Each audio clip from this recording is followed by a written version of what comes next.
The EU suffered a major blow when Iceland withdrew its bid to join the bloc, as Reykjavik was not willing to share its fishing resources. Britain and the EU sealed a post-Brexit trade agreement on Christmas Eve, after 9 months of fraught negotiations. Despite Downing Street calling a mutual compromise, it does seem Prime Minister Boris Johnson capitulated on one of the most contentious areas of the talks, fishing rights. The UK wanted any fishing agreement to be separate from the trade deal with access negotiated annually in a similar fashion to Iceland's agreement with the bloc. Iceland is an independent coastal state, with the rights and responsibilities under international law associated with that status.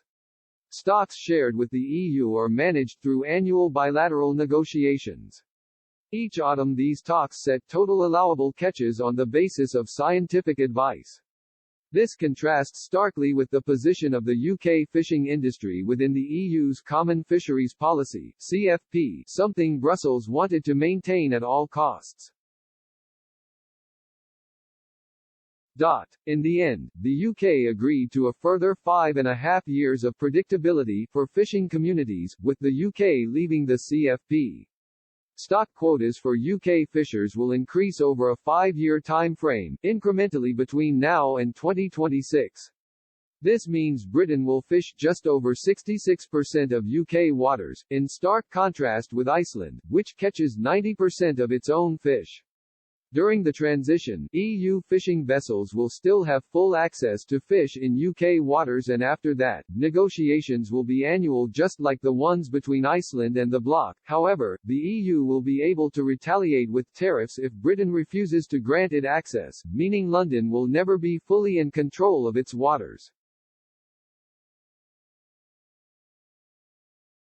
Iceland only managed to achieve that after walking away from talks with the EU. In 2009, former Prime Minister Johanna Sigurðardóttir saw EU membership as a way of rescuing the country from economic decline. However, from the very beginning of the negotiations, Reykjavik made clear it was not willing to sacrifice its waters.